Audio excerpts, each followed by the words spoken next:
नमस्कार, मैं doctor Navneet Sangwan, BCom second year EAFM paper 1 banking और मनी एंड बैंकिंग है, उसके अंदर हम लोग इन्फ्लेशन के बारे में डिस्कस कर रहे थे।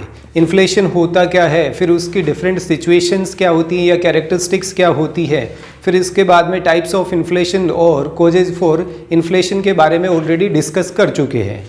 आज इस वीडियो में डिफ्लेशन के बारे में डिस्कस करने जा रहा हूँ।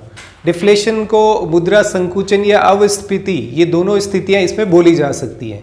सामान्यतः डिफ्लेशन है वो प्राइस डिक्रीज होने को डिफ्लेशन बोला जा सकता है कि जो अपना on an average price level होता है वो सपोज डिक्रीज हो जाता है या कीमतें कम हो जाती हैं, तो उस केस में उसे डिफ्लेशन बोला जाता है। या फॉर्मली आप इसे डिफाइन करना चाहें तो डेफिनेशन इसकी कुछ इस टाइप से हो सकती है। Deflation is that state of falling in price which occurs at that time when output of goods and services increases more rapidly than volume of money in an economy। यानी मुद्रा संकुचन या मुद्रा अवस्फीति कीमतें गिरने की वह स्थिति होती है जो उस समय उत्पन्न होती है जबकि आप कुल उत्पादन वस्तुओं और सेवाओं का मौद्रिक आय की अपेक्षा तेजी से बढ़ता है। यानी प्रोडक्शन है वो ज़्यादा होता है और मनी इनकम या वॉल्यूम ऑफ मनी है इकोनॉमी में वो कम रह जाता है, तो उस सिचुएशन को डिफ्लेशन, मुद्रा संकुचन या अवस्फीति बोला जाता है। अब इसको आइडेंटिफाई कैसे करा जाएगा या अपन इसे कैसे पहचानेंगे, तो उसके लिए कुछ सिचुएशंस यहाँ पे लिखी है मैंने, जिनको कैरेक्टरिस्टिक्स भी बोला जा सकता है, डिफरेंट सिचुएशंस ऑफ डिफ्लेशन भी बोला जा सकता है, या अवस्फीति मुद्रा संकुचन के क्या क्या लक्षण होते हैं वो भी उससे बोला जा सकता है। जिसमें सबसे पहला आता है money income decreases and production remains constant. यानी मौद्रिक आय है वो कम हो जाती है और कुल उत्पादन की जो मात्रा है वो एक समान रहती है या अपरिवर्तित रहती है, जिसमें कोई परिवर्तन नहीं आते हैं, तो उस स्थिति को भी डिफ्लेशन या फिर मुद्रा संकुचन बोला जा सकता है। मनी इनकम डिक्रीज हो रही है, प्रोडक्शन है वो कांस्टेंट रहता है। सेकंड सिचुएशन इसमें आती है money income decreases and production also decreases but rate of decrease in money income is more than और greater than the rate of decrease in production. यानी मौद्रिक आय है वो गिरती है, साथ में प्रोडक्शन भी गिरता है, लेकिन मौद्रिक आय में गिरने की जो दर है वो उत्पादन में गिरने की दर से ज़्यादा होता है। फॉर एग्जाम्पल जैसे मनी इनकम है वो 20% से डिक्रीज हो रही है, गिर रही है, और प्रोडक्शन है वो 10% से डिक्रीज हो रहा है, तो इस सिचुएशन को भी डिफ्लेशन या मुद्रा संकुचन बोला जा सकता है, जहाँ पे मनी इनकम ज़्यादा गिरती है प्रोडक्शन की अपेक्षा।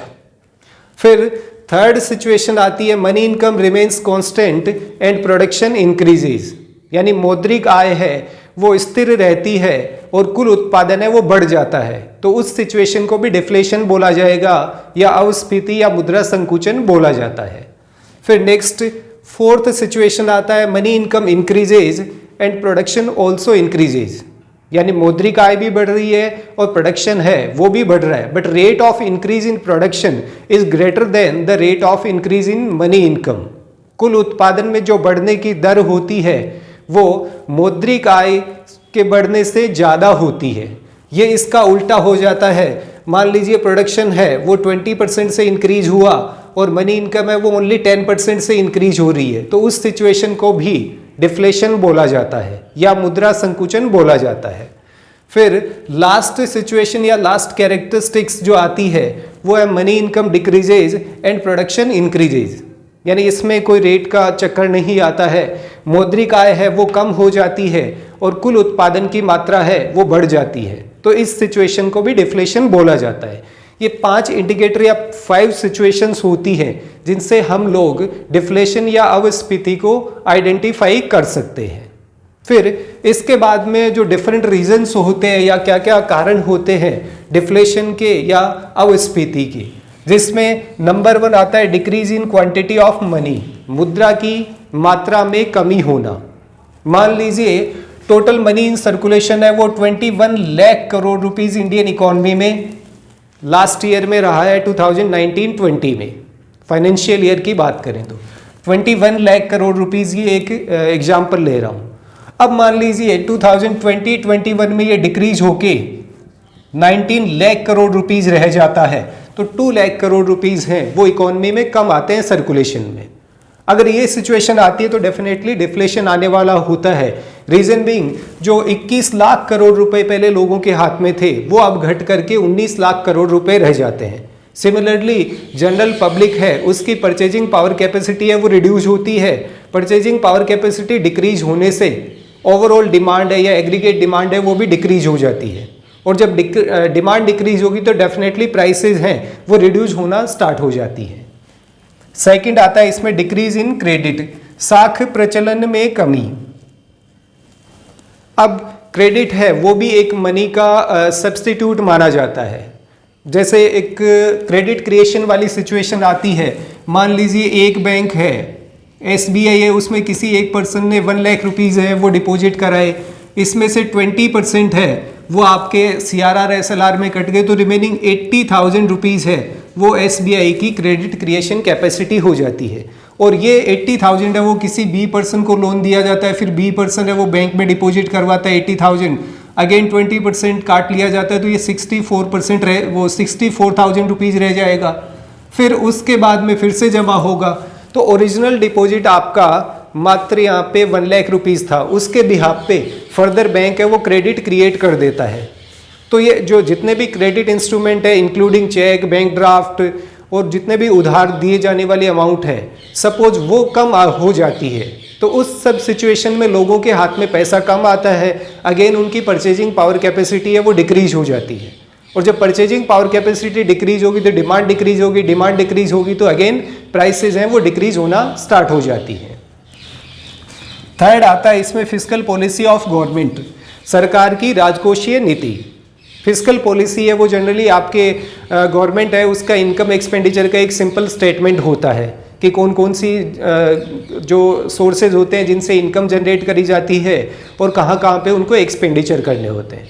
इसमें मेनली आपका टैक्स वाला पार्ट आता है। अब वो टैक्स है वो डायरेक्ट इनडायरेक्ट यानी कि आपका इनकम टैक्स हो गया, GST हो गया, ये सारी चीज़ें इसमें इंक्लूड करी जाती हैं। और ये भी अज्यूम कर लेते हैं प्रेजेंटली इंडिया में 20% रेट ऑफ टैक्स है irrespective of different category. Example के तौर पे एंटायर इनकम पे 20% टैक्स एज्यूम कर रहा हूँ। मान लीजिए गवर्नमेंट ऑफ इंडिया इसे इंक्रीज करके 40% कर देती है तो इनडायरेक्टली लोगों की 20% इनकम है वो कम हो जाती है। और जब इनकम कम होगी अगेन परचेजिंग पावर कैपेसिटी कम होगी, क्रय शक्ति कम हो जाएगी तो डेफिनेटली एग्रीगेट डिमांड है वो भी कम हो जाएगी और प्राइसेस रिड्यूस होना स्टार्ट हो जाती है। और जो लास्ट सिचुएशन निकल के आती है वो है या लास्ट रीजन है वो decrease in velocity of money, मुद्रा के चलन वेग में कमी। जनरल पब्लिक की परचेजिंग पावर कैपेसिटी कम होती है तो इसमें इकोनॉमी है उसमें स्लो डाउन आना स्टार्ट हो जाता है। इकोनॉमी में स्लो डाउन आता है तो डेफिनेटली प्रोडक्शन है वो भी थोड़ा सा कम होने लग जाता है, बट लोगों के पास में इनकम कम हो जाती है और मनी का सर्कुलेशन है वो थोड़ा रुकने लग जाता है। तो वेलोसिटी कम होगी, वेलोसिटी कम होगी तो मनी का जो एक्चुअल परचेजिंग पावर है एक पर्टिकुलर करेंसी या ये यूनिट का वो भी कम होने लग जाता है। उस केस में भी डिमांड कम होगी, डिमांड कम होगी तो अगेन प्राइसेस है वो रिड्यूस होना स्टार्ट हो जाती है। तो ये 4 रीजन्स होते हैं किसी भी इकोनॉमी में डिफ्लेशन के लिए और 5 सिचुएशंस होती हैं जिनके बिहाफ पे हम लोग आइडेंटिफाई कर पाते हैं कि डिफ्लेशन है या नहीं किसी भी इकोनॉमी में। तो ये आज के इस पर्टिकुलर वीडियो में 2 चीज़ें देखी, एक तो डिफ्लेशन होता क्या है, उसके फिर कैरेक्टरिस्टिक्स क्या होती है और रीजन्स या कोजेज फॉर डिफ्लेशन है उसके बारे में डिस्कस करा है। अब आने वाले वीडियो में जो इन्फ्लेशन होता है उसका डिफरेंट सेगमेंट्स पे या डिफरेंट पार्टीज पे क्या क्या इम्पैक्ट आता है इसके बारे में डिस्कस करेंगे। तो आज की इस वीडियो में इतना ही। Thank you. जय हिंद, जय भारत।